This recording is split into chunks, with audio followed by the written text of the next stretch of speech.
Welcome to Journey to a Blessed Life. Principle 5, recognize the other. Okay. We've called it covered abrius. Recognize the other. If we look, I'm going to actually bring up I'm going to bring up this graphic that will help us, but to Shem.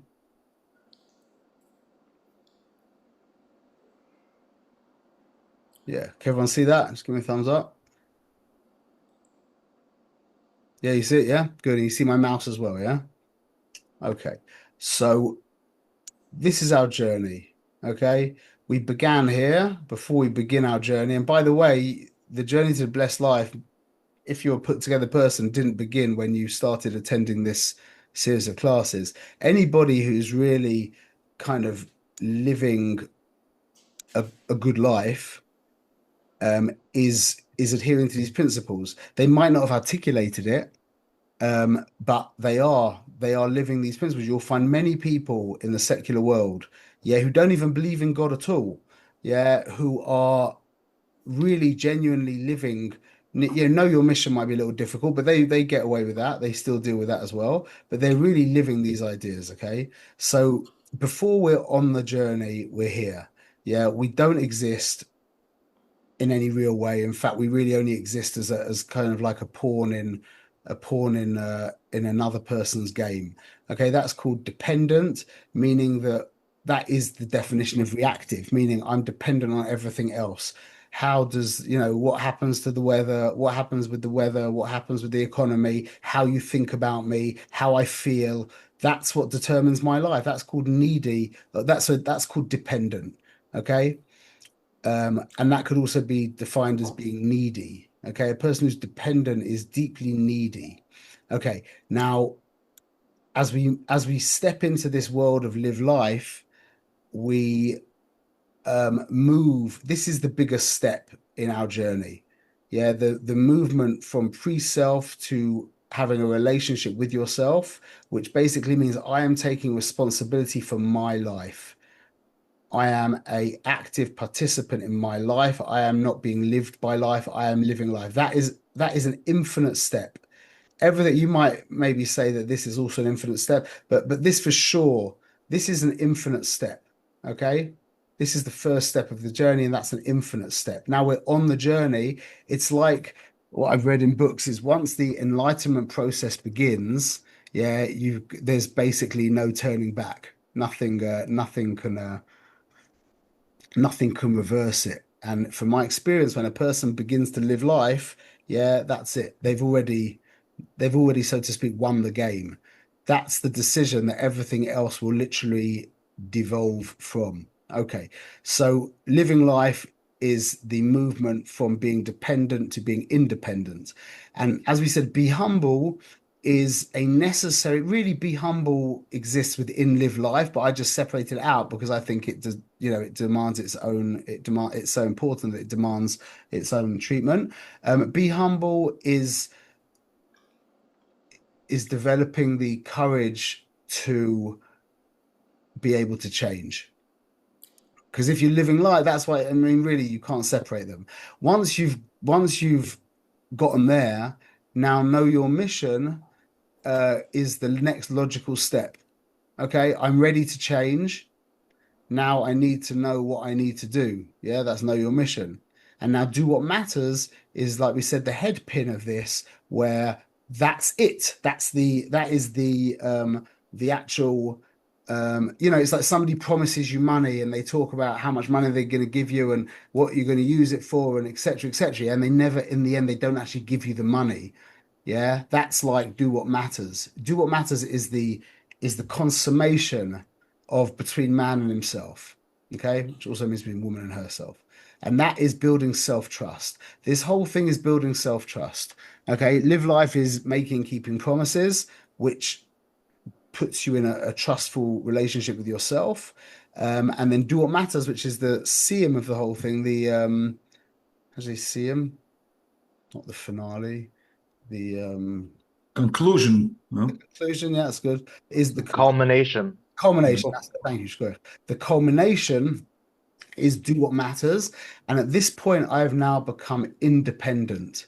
I'm not bothered by what happens in the economy. Or not, let's not say I'm not bothered. I'm not sh scared. I'm not disturbed by what happens in the economy. I'm not disturbed by what's happening with the weather.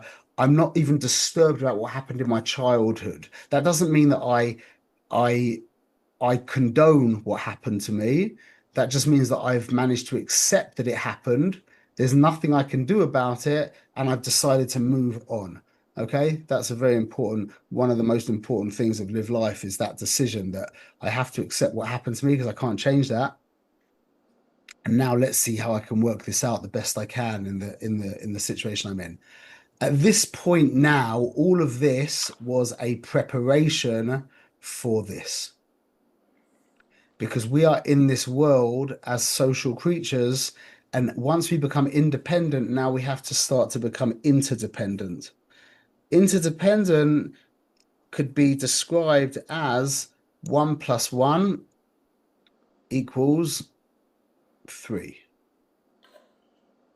meaning that when me and you get together as a team, we will be able to produce more than what we were able to produce by ourselves added to each other. I'm making up for things that you lack, you're making up for things that I'm lack. I'm encouraging you, you're encouraging me. I'm pointing out what you need to work out, you're pointing out what I need to work out, etc. And as such, 1 plus 1 equals 3. It could also equal 30 or 300 or 3,000 or 3 million. Yeah. But that's called interdependent now, where we are solid enough. Yeah, this is so important that you have interdependency is something that only an independent person can not experience. Interdependency is only available to somebody who's independent. If you're not independent, you're too threatened by teamwork. You're too threatened by kind of losing yourself a little bit in the process, because that's really what teamwork's about, is losing your sense of self a little bit and working out how I fit into the team. That a person who isn't independent can't be interdependent. But the goal, or at least the goal really is transcendency, as we're going to say later. But right now, the goal is interdependency, not independency. Independent is just the stage we need to get through to become interdependent. Okay. And that could be described as being needed. Okay. You are needed. You've stopped being needy and you've started being needed. You realize that's a very high level. Yeah, where you don't feel needy anymore and you've actually become needed. And I'll tell you, if you can just on a, just I saw one of my daughters do this. She's a very clever girl and she's a very good girl. And I don't think she did it like with such a kavana, but what's happened, she's made herself so part of the runnings of the home, yeah, that without her, our house wouldn't function properly, or at least would have to do a lot of kind of making up for her, yeah. So sense of, she has such a tremendous self-esteem. Yeah, not in an arrogant way, but she's just needed. She's necessary. And my Rebbe said, well, let's just close this a minute. Um, my Rebbe said the definition of something that's loved and not needed. See, we all want love. Yeah? Everyone wants to be loved. But if you're loved and not needed, my Rebbe said that's called a pet. A pet is something that is loved and not needed. So at that level of what we're beginning now, which is recognize the other, that is the level of stepping into being needed. Not manipulative and becoming what do they call it, a tin god in someone's life, like that annoying employer who's over you, like that, nothing like that. It just means that I'm seeing myself now in context of you. And in that sense, I'm becoming really helpful, genuinely helpful in your life. You can only be genuinely helpful in someone's life, genuinely helpful. You might be able to work things out logistically, but you can only be genuinely helpful in someone's life when you're with them. You see yourself in context of them. mean, that goes against every secular psychoanalyst and psychology book you'll ever read. Yeah. That when I'm with you, I'm working out where do I fit into your life, not in some kind of pathetic, um, insecure, needing approval way, but just because you're so real to me. You're so real to me that I'm sitting here in front of you, just, like with my hands like this, thinking, how can I help? What do you need? And then when they're telling you their problems and they're not clear about what you can do, it's so frustrating because you really want to help them. You really want to help them. That's called being needed. That's called being needed. Okay, so the definition of recognize the other is to recognize, and please don't take this for granted. Yeah, this is the default human situation is the opposite of this. Yeah, it sounds really like basic and whatever, but it really isn't. Yeah. Definition to recognize that everyone has intrinsic value and is not merely a detail in my reality.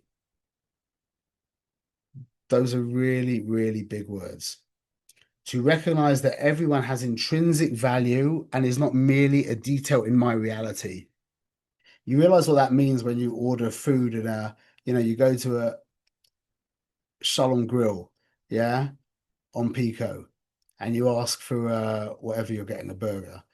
If you're living in this reality, yeah, well, how do you work that out? Because this guy's living in your reality. He's there to serve you a burger. Yeah, okay, that's true. But just to give him a compliment or to some that a person who's looking at you as an intrinsic valuable creature, so to speak, yeah, even when I'm dealing with you on a very um transact transactional level, even when I'm dealing with you on a very transactional level, I'm going to be relating to you in a completely different way than somebody who doesn't see you as something unto themselves. So that guy in Shalom Grill, he's not just a guy in Shalom Grill, he's Shlomi or Chaim, whatever his name is. Yeah, that's who he is. So you're right. He's there to serve you, but that doesn't mean that you're not there to serve him also. This is the essence of the essential expression of recognize the other. Okay, so the reverse definition, which is much more common, unfortunately, is the failure to recognize others as independent beings with intrinsic value. Now, this is very sharp words, and this can be very subtle, but reducing them to means for serving my selfish ends. That doesn't mean I'm trying to get money out of them or I'm trying to, cheat them out of their house and take their business. Nothing like that at all. It could be, but we're talking hopefully for all of us here on a much more subtle, nuanced level, which could just be, seeking approval or whatever it is. Everyone could fill in the blank, yeah. But it's not. It can be very, very subtle. So the failure to recognize others as independent beings with intrinsic value, reducing them to means for serving my selfish ends. Okay. Um, Affirmation one. Everyone possesses intrinsic worth. Their value is not determined by how useful they are to me. That's a very powerful statement. Everyone possesses intrinsic worth. Their value is not determined by how useful they are to me. A person who's not recognizing the other, if you add something to their life, they'll love you and bring you closer. If you are taking away from their life, they'll hate you and push you away. If you're not bringing anything to their life or taking anything away from their life, they'll be ambivalent to you. You won't exist to them. I actively strive to rise above my childhood scripting that placed me at the center of the universe. Yeah, that is the reason why this principle is so difficult, is because from the minute you are born, you are the center of the universe. Yeah, and it needs to be like that. It needs to be like that. Your children, the babies and toddlers, etc., need to be treated as the center of their universe. They have to. They need to. It's essential. Yeah. But as a conscious parent, you need to quite well, whenever the stage is, you have to work that out for yourself. You have to start training them in the fact that they are not the center of the universe. You have to do that. So the beginning has to be like that, and Hashem set it up that way anyway, because they're just basically pathetic and they have to, you have to do everything for them. And then as they get older now, possibly the most important role of a parent is to educate the child that he is not or she is not the center of the universe. Because that is, I mean, everyone understands that. Okay. Number three, I will not use others as means to my selfish ends, no matter how subtle and noticeable those ends may appear. I will not use others as means to my selfish ends, no matter how subtle and unnoticeable those ends may appear. And like I said, looking at the Chevra here, we're all in, at least relatively good places, Baruch Hashem. And we're not talking about, stealing from people. I hope anyway, we're not talking about stealing from people. We're not talking about, harming people physically. We're talking about the subtle emotional games that we play with people so that we can, dominate them, so that we can get approval from them, etc., etc. Yeah, that's what we're talking about, and we have to let go of all of that. And the funny thing is that as you let go of all of that, everything just gets so much better, so much better. Okay, so if you can see on the back here, yeah, it's really hard for me to do this. Live life and recognize the other are actually kind of they're mirrors. Live life, okay, you can see that, yeah. Live life is stepping stepping from not existing to existing. Recognize the other is stepping from independent existence to interdependent existence. And they're commensurate with each other. If there's no you, well, then how can you join with someone else? There's no one to join. There's no thing to join with the other. So the four principles before: live life, be humble, know what matters, and know your mission, do what matters. Those are essential so that there's a you. Now the question is, what do you do with that you? What's the purpose of the you? And the purpose of the U is that it joins with other U's, and now we can start making teams. Yeah, you can call that whatever, however that works. If it's a community, if it's a marriage, if it's with your relationship with your parents, with your friends, with your siblings, with your children, whatever, however that is. But without the you, well, what are you merging? What are you bringing to the what are you bringing to the team?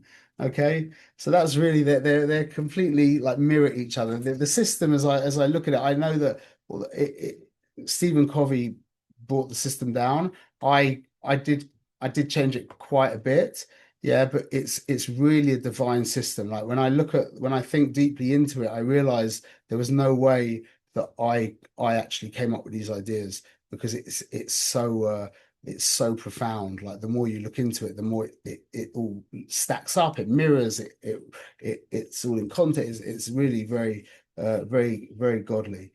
Okay, so the to really like kind of bring it down into like common psychological terms. Yeah, does everybody know you can just put it in the chat or you can shout it out. Anyone knows what the psychological term for a person who can't appreciate that another person really exists is? Narcissist. So no, but that's a good well, that's a good it's a good mistake. But the technical Sociopath. yeah, a sociopath or a psychopath. The difference between a sociopath or let's call it a psychopath. I don't really know much of a difference, but the difference between a psychopath and a narcissist is a narcissist says only I exist, and a psychopath says you don't exist. And by the way, this is a really important thing because we think that a psychopath is, the Hollywood image of a psychopath. with the big knife and the shower scene and the whole thing, yeah. But that's not at all what a psychopath is. In fact, there's I think it's like 2 out of 100 people, something like that, are psychopaths. A psychopath just means they don't appreciate that another person really exists. Now, Ted Bundy, Yamach Shemoy V'Zichroy, who was a psycho murderer in the 80s. I always bring him as an example. He was a psychopath. Yeah, you don't exist. He was a narcissist, only I exist. But what made him Ted Bundy, Yamach Shemoy, was that he was also a sadist. That meant he got pleasure from hurting people. So you can even be a psychopath and a narcissist, and you probably won't be very liked. Yeah, and you'll probably be getting into very deep problems with people the whole time. Yeah, and your life will be really unpleasant. Yeah, but it doesn't mean that you're ready to go to prison. It doesn't mean that. Okay, so a psychopath is a person who doesn't appreciate that another person's a real being. So what do you do? It's not like they're not there. It's not like they're a puff of smoke and you walk through them. So if you don't appreciate that they're real beings, so then how do you interact with them?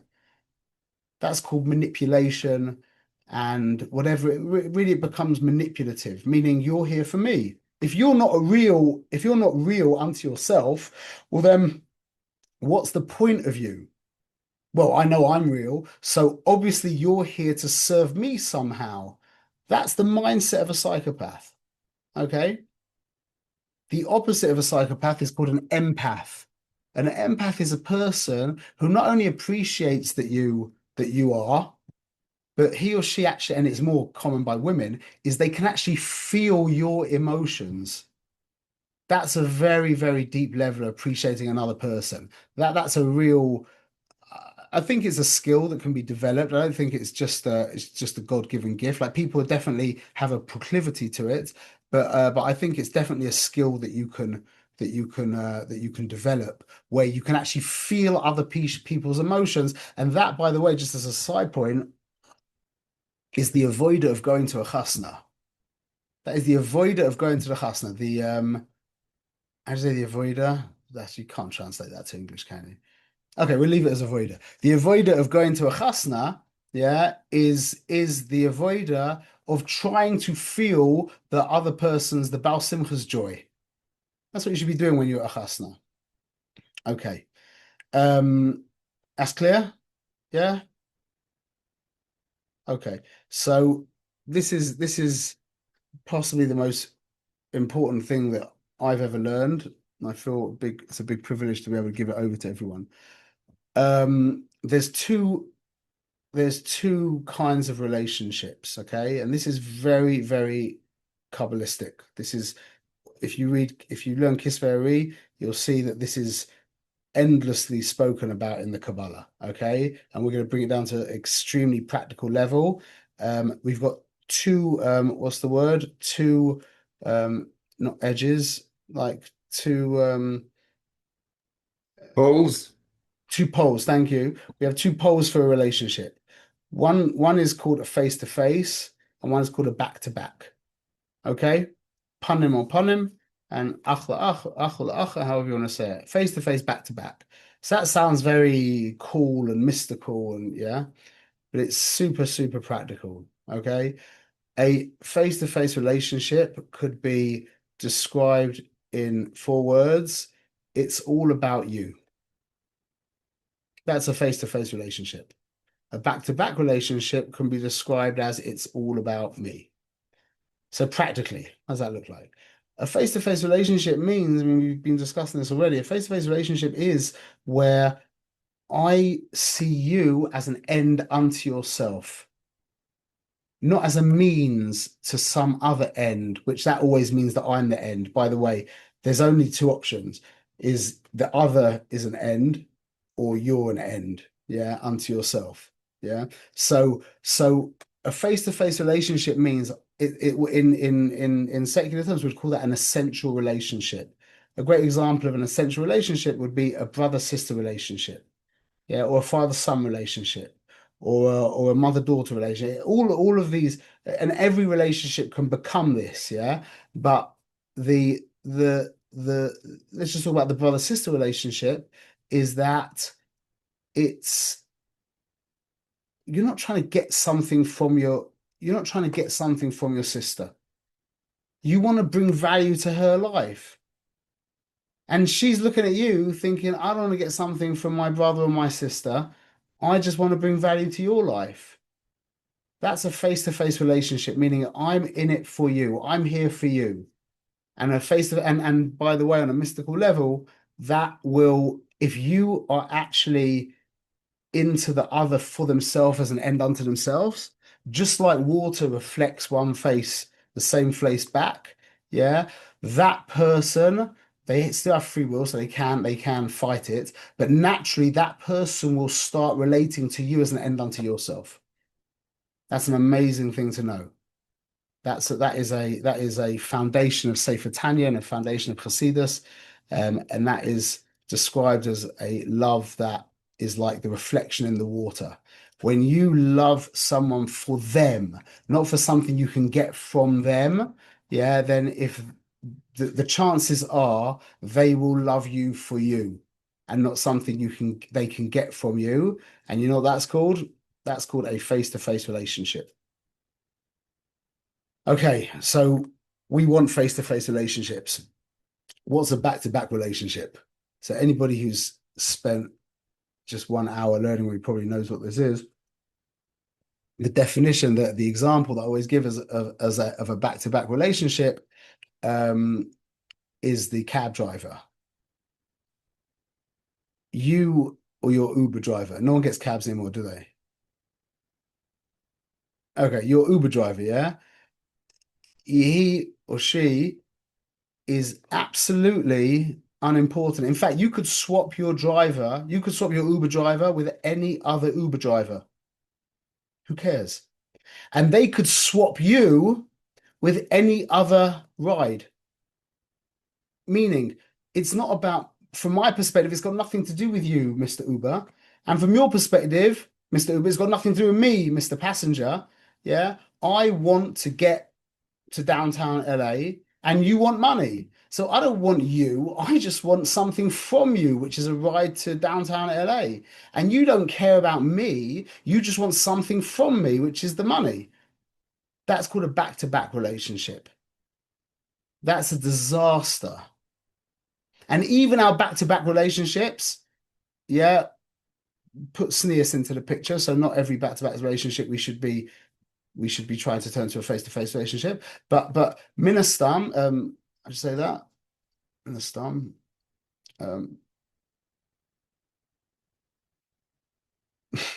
Basically, yeah, you want to be moving relationships into face-to-face relationships. A back-to-back relationship actually causes more back-to-backness. And the way that I've understood it, this is the um the ultimate problem in chinuch, in educating children, is on a spiritual level. The person always has free choice, but again, we're just talking about how the mechanics work. On a spiritual level, um, when someone is treated in a back-to-back way, the natural path is to rebel and to cause more distance. And that is in my understanding, that is the primary reason for breakups in marriages, for children choosing a different path from parents, from all the bad stuff, is because the relationship wasn't a real relationship. It wasn't a face-to-face relationship. It was a back-to-back relationship. And again, that could be on a very subtle level. Like you want your child, for example, yeah, it could be very common is you want your child to be that trophy child. Yeah. And you could rationalize in your mind and say, well, I want them to just be the best they can. But really, you want them to be your trophy child. Yeah. That's tragic. You want them to be the trophy child. Well, not for the trophy. You want them to become who they were created to be. Why? Well, what do you mean why? Stupid question. Why wouldn't I not want you to become the, to fulfill the potential for what you have? Yeah, for the creator, for you. Yeah, that for the reason why you were created, etc. But when the child is there to be my trophy, yeah, whether it's in, in their Gemara tests or in their, their Chesed obligations or whatever they're, trying to be, whatever box you're trying to squeeze them into, yeah, that will, unless the child is a super put together person and exceptional, yeah, that will cause distance and rebellion. Yeah, that is the kind of the mechanism that Hashem put into reality to understand it. And that, by the way, just as a side point, is the reason why evil will eventually dissolve from the world. That's the mechanism that will ensure evil dissolves from the world. We're just closing Journey to a Blessed Life right now. We're just talking Torah for 1 minute, is because Hashem doesn't want evil for itself.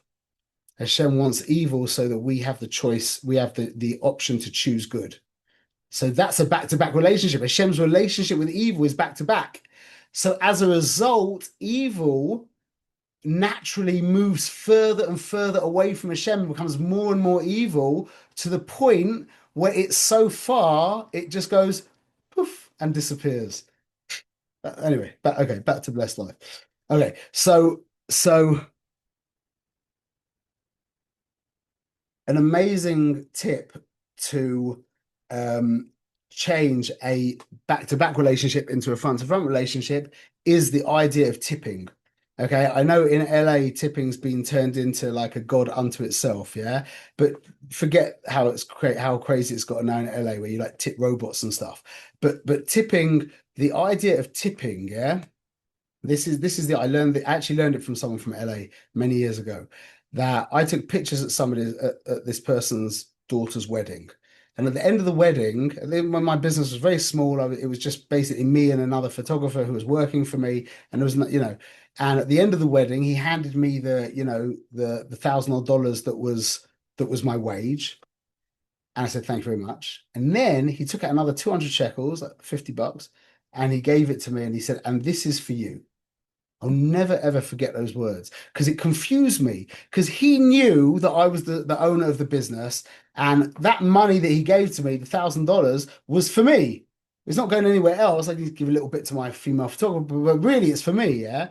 So I was like, it was like breaking my head. What do you mean this is for you? Just give me a tip and say, here's a tip. What do you mean this is for you?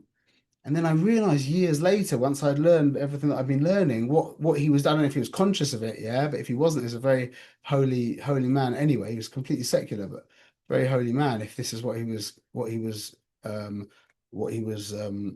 intending, is that this is for you, means this money that I gave you, the $1,000, wasn't for you. That was for your photography. Nothing to do with you. This is for you.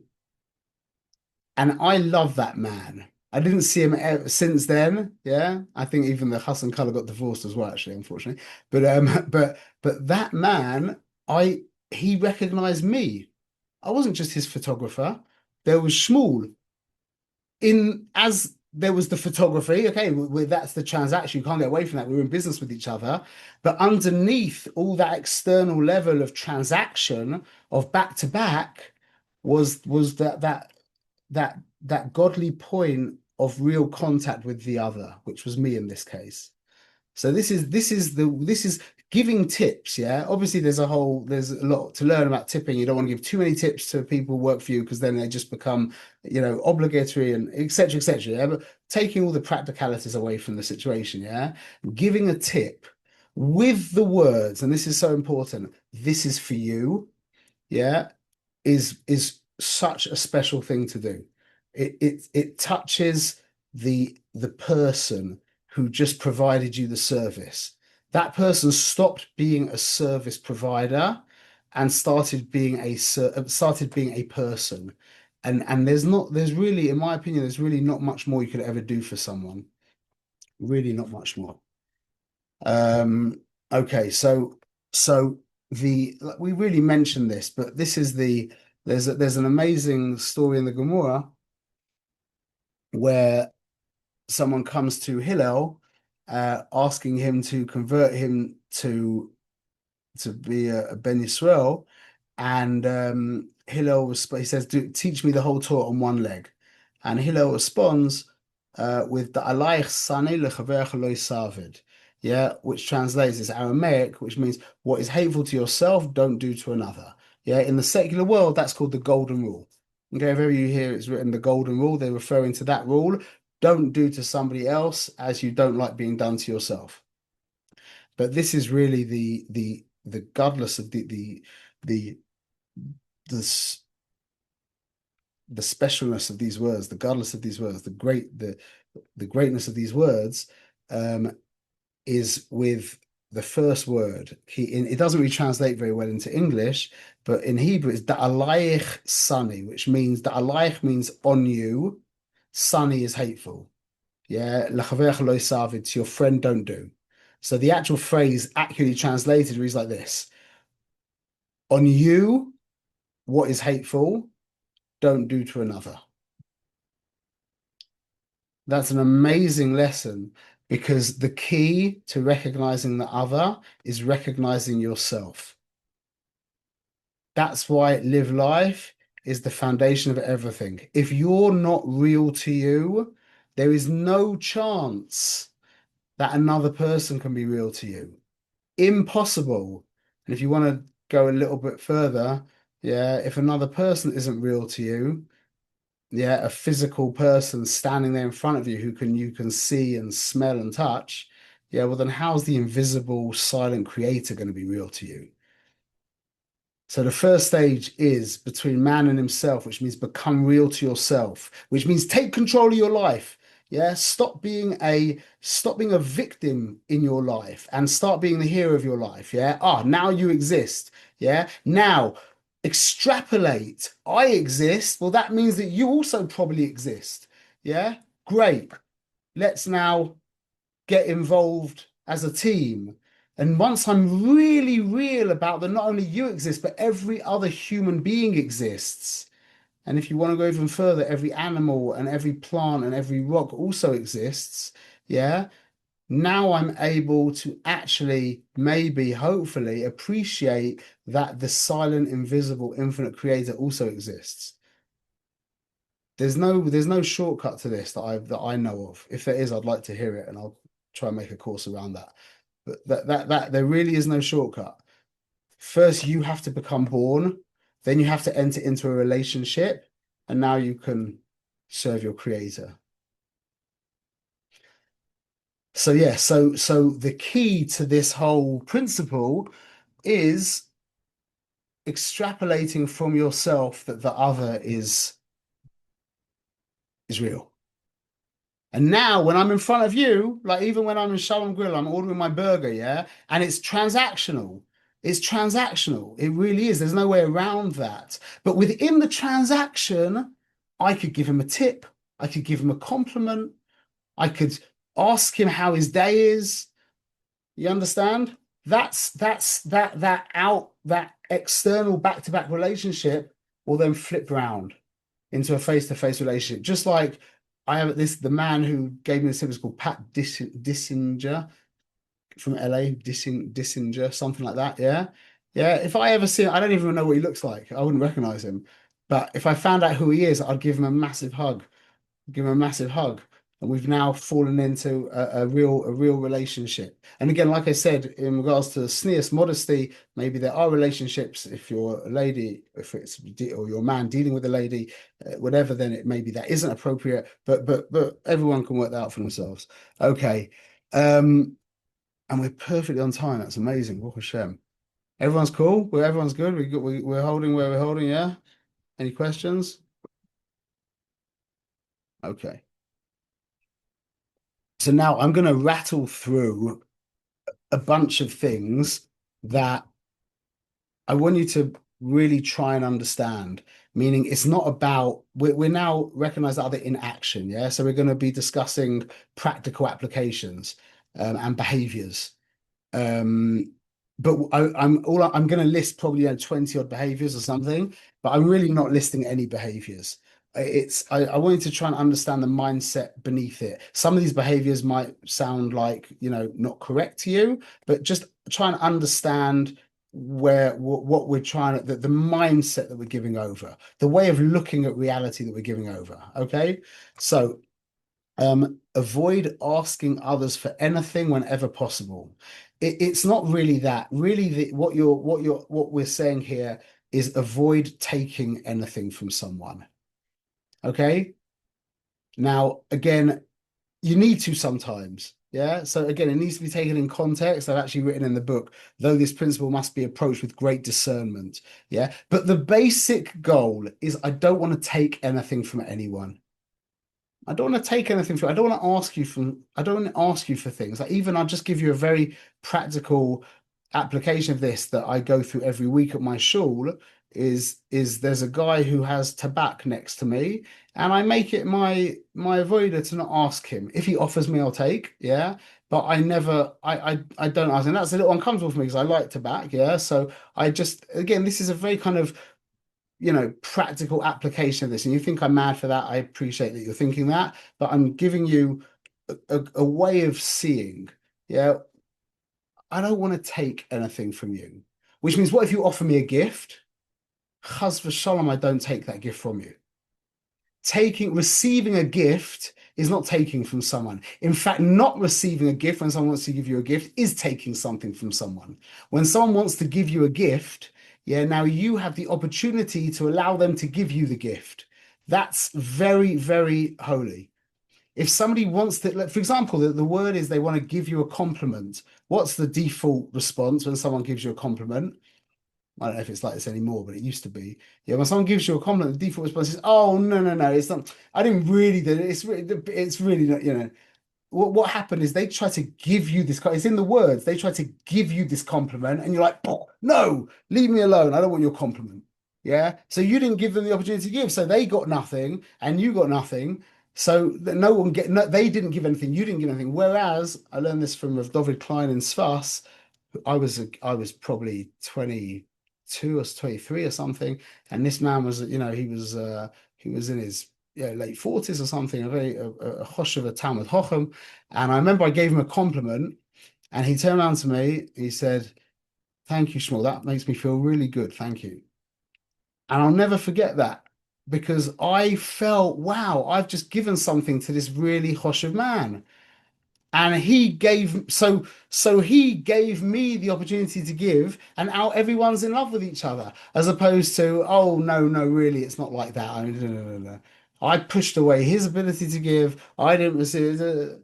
It's like when someone gives thanks, you say thank you. Thank you. That really, I appreciate that. You made my day. Even to say you made my day, that's an amazing thing to say to somebody when they try and offer, even if it didn't, and it shouldn't, it really shouldn't. When someone gives you praise, it should not make your day at all. Yeah, go back to live life. If someone giving you praise makes your day, then someone criticizing you destroys your day. Yeah, so it shouldn't.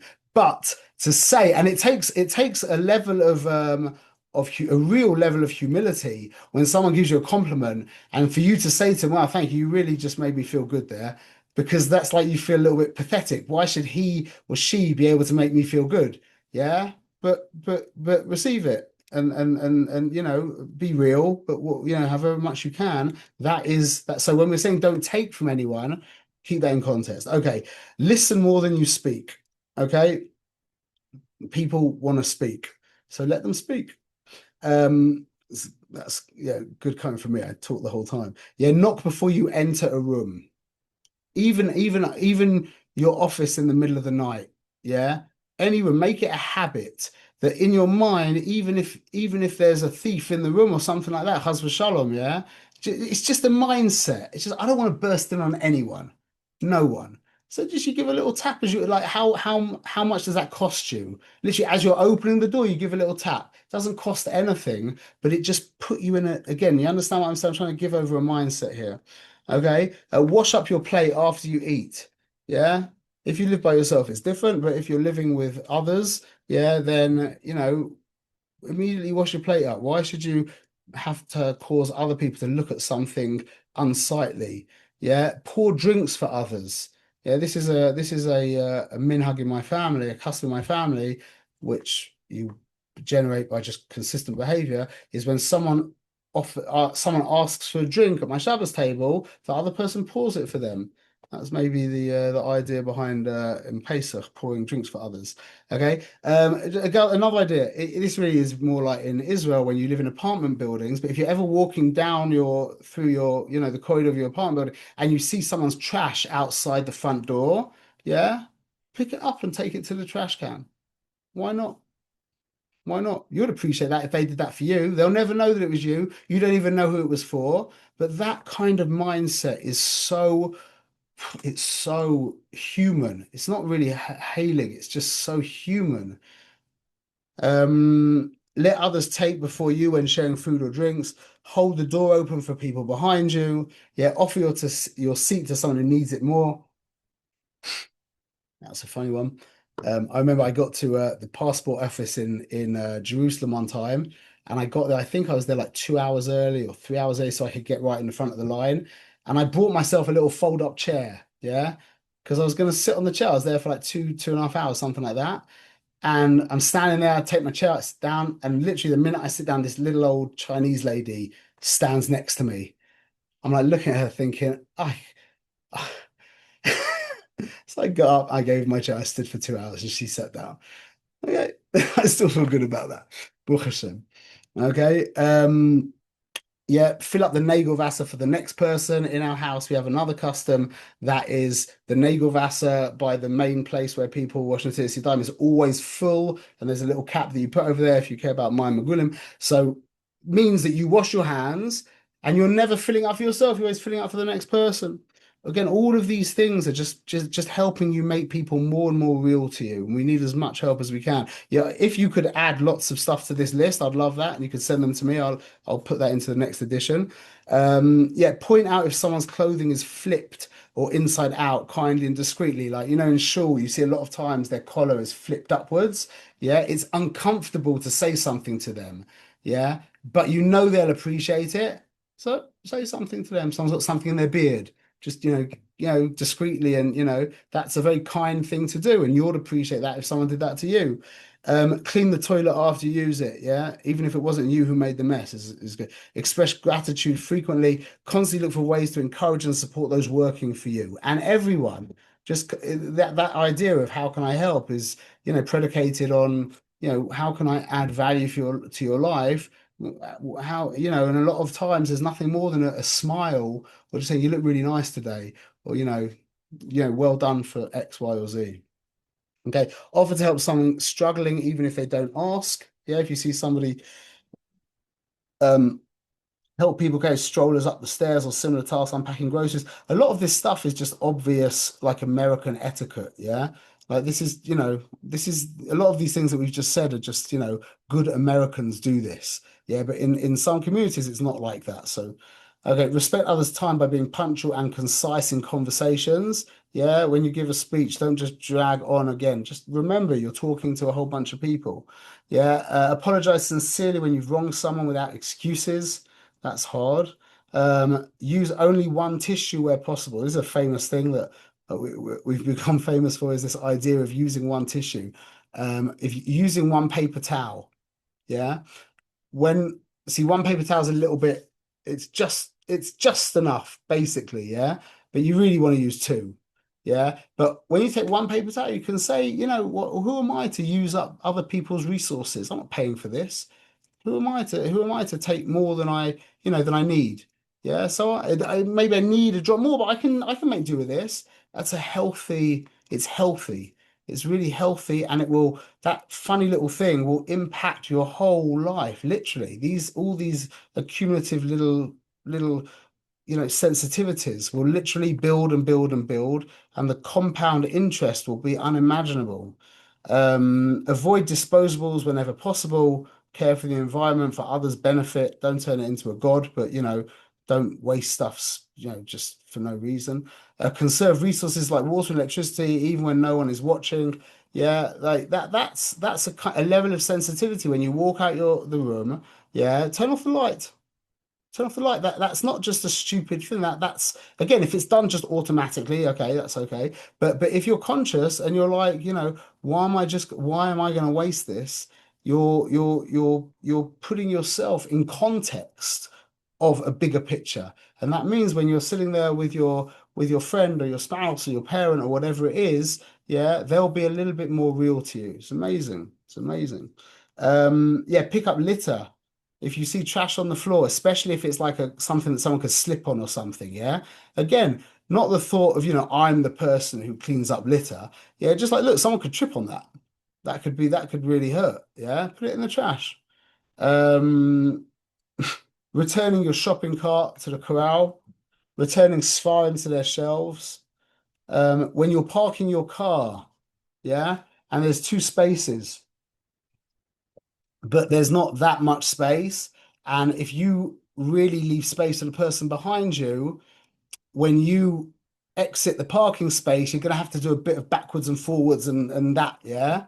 So what the natural thing is, you leave more space so you can just get out, yeah. But now you lost the space behind you and I can park there, yeah. So don't do that. Don't do that. That's maybe the reason why kids learn Bava Metzia. The first Gemara they learn is about returning lost objects, because if you can appreciate that someone you don't see is real, then you're that's a real that's good preparation for dealing with life. Really good preparation for dealing with life. Yeah, don't pee in a pool. Yeah, Kiyadua. If you use cold, that's actually a really profound thing. Excuse me, we're talking about this, but that is a really profound thing because no one will ever know. Yeah, especially in the mikveh, whatever it is, no one will ever know. And to hold yourself back from that, because it's annoying, you have to get out, you have to go to the bar. That's much annoying, yeah. But that's very, very helpful. Sorry to speak about such things. Okay, if you use cold water in a public shower, when you're finished, set the shower back to warm. Don't want to give anyone a shock when they come into the shower. Stay in contact with people that you haven't been in contact with by calling them. Don't wait for them to call you. That's very special. This is a nice one. If you get call waiting, if you call someone and they're on call waiting and it's not urgent, then put the phone down immediately. That's really difficult. Yeah. Another one that is I added later is when you cross the road, yeah, and someone stops for you, walk quickly. Say to yourself, who am I to cause this person to have to, lose an extra few seconds? Walk quickly. All of the and get you could add endlessly to this list, and some of these things you might think are weird and you hate and whatever, yeah. But you get the idea. It's just developing a kind of hypersensitivity to other people, not in a in a needy, insecure, approval seeking way at all. Just in the way of I'm trying to appreciate that other people are as real as I am. And it's difficult because I grew up with the whole world telling me that I'm the center of the universe. So I've got my whole scripting against me. Okay, that's the sheer recognize it. This is my favorite song. Okay. Unfortunately, we only have the a cappella here, but I do this is a reggae style song. I love this song. And uh I strongly recommend after Tisha B'Av listening to the actual song because it really is really special in my opinion. One moment. Oh, can you see my screen now? 1 minute. Do you see my screen? Do you see the waterfall? Yeah, well, I mean, I need to actually do something so you can hear it properly. Sorry.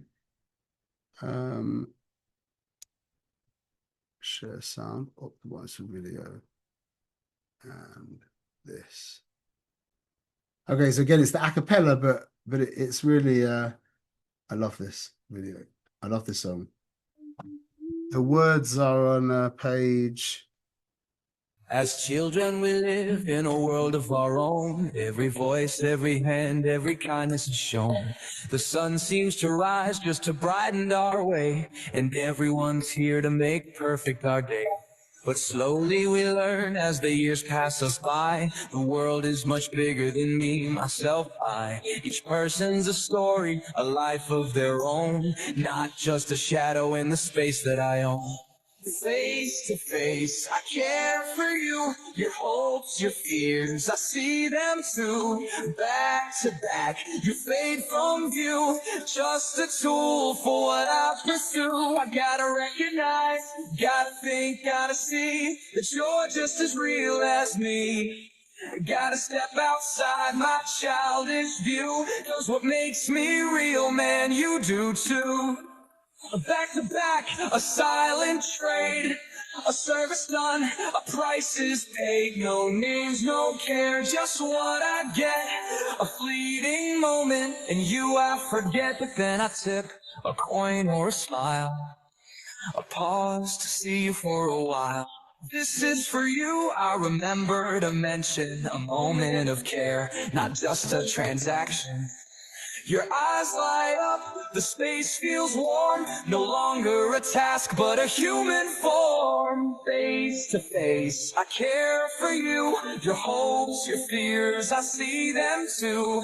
Back to back, you fade from view, just a tool for what I pursue. I gotta recognize, gotta think, gotta see that you're just as real as me. Gotta step outside my childish view, 'cause what makes me real, man, you do too.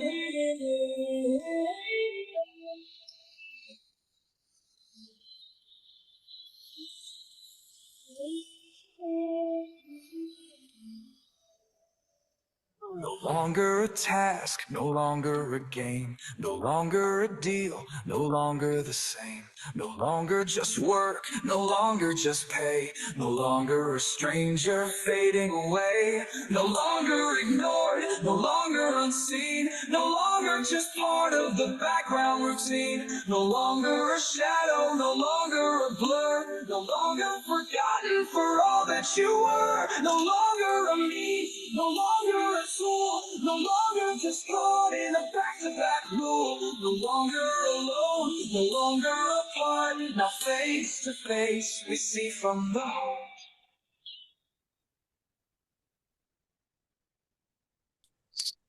Can't hear you. Sorry. Any questions? You here now? Yeah, I hear. All good? Okay, everyone should have a good evening. And next week, next week is really fun. We've got I'm going to be on a camping trip with my family, but Bezrat Hashem, I'm going to work it out that I will still give share. That's yeah. So excuse the background's going to be a little different, but it's actually very. I'm not going to say now, but it's very hashkachadik because it's going to be part of the share what I'm doing. So that'll just be an added nuance. But anyway, okay, everyone should be good bench, Bezrat Hashem. Thank you.